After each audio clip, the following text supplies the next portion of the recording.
Robotam ir arī mākslinieciska dvēsele. Tāpēc viņš ir aizrāvies ar skeču zīmēšanu, ņemot par paraugu slaveno bitstrupu manieri. Šeit mēs nodemonstrēsim arī, kā viņš to dara, kā viņš modelim uzzīmē skeču. Sēž modelis, mūsu studente, maģistrante, un robotiņš tad mēģinās kaut ko zīmēt. Robotiņš tagad aplūko modeli, tātad fotogrāfēt kā viņu. Viņam iepaticies modelis, viņš vēlreiz skatās. Redz, tā. Ko tagad viņš darīs? Tad tagad viņš ir iepazinies ar modeli, tagad viņš ies zīmēt. Paskatīsim, kā tas notiks. Robotiņš sāk zīmēt. Paskatīsimies, kas no tā iznāks.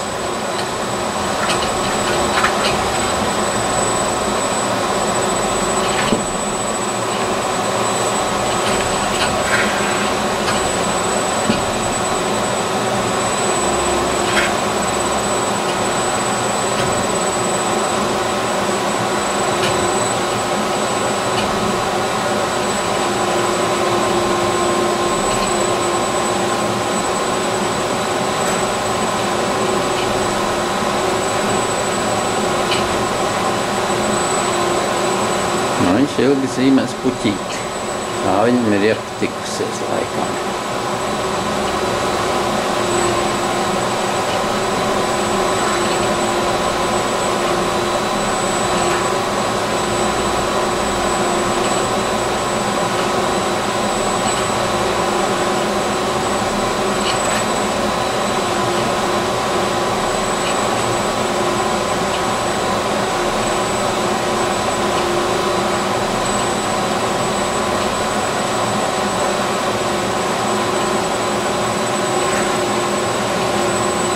Mākslinieks savu ir beidzis, tad atliek salīdzināt ar oriģinālu. Robotam ir iznākusi šāda bildīte, šāds skečs. Paskatīsim, kā ir ar oriģinālu. Redzam, varam salīdzināt, vai tad ir līdzība vai nav līdzība ar mūsu Lauru. Es domāju, ka sanācis gluži labi. Gluži bistups jau nav, bet ko to var gaidīt? Tas tiek par piemiņa, tiek pasniegt glezna, un kāda ir iznākusi, tā jāņem par labu. Paskaties vēl uz mums. Tošais uzdevums būs uzzīmēt vīriešu portretu, pie kam apskatīsimies, vai viņš vārdu arī uzzīmēs, gluži kā mākslinieks Monmartrans. Sarosīsies un dosies novērot modeli. Sarosīsies un dosies novērot modelis. Un mākslinieks vēl lēni virzās, noskata savu objektu. Aizmirsa kaut ko vēl apskatīt. Toreiz jau viņš var tagad mākslinieks skatās, ko varētu ar ko sākt. Vispirms viņš sāk ar ļoti cītīgu visu, ko ievērojis.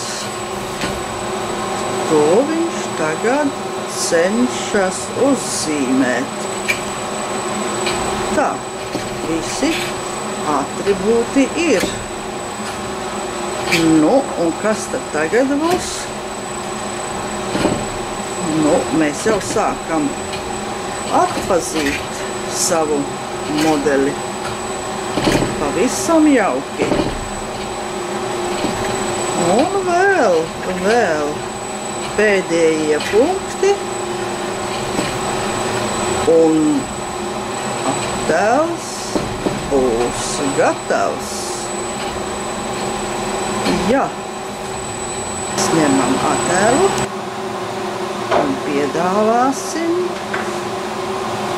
Bet ko saka portretējamais vīrietis, profesors? Vai viņš ir apmierināts? Ja, mēs arī tagad redzam kļūdu. 2 reizes skatījās, bet bārdu neatpazīstam. Par bārdu vai bez bārdas, gan jau būs labs. Hipopotāma jau būs labs.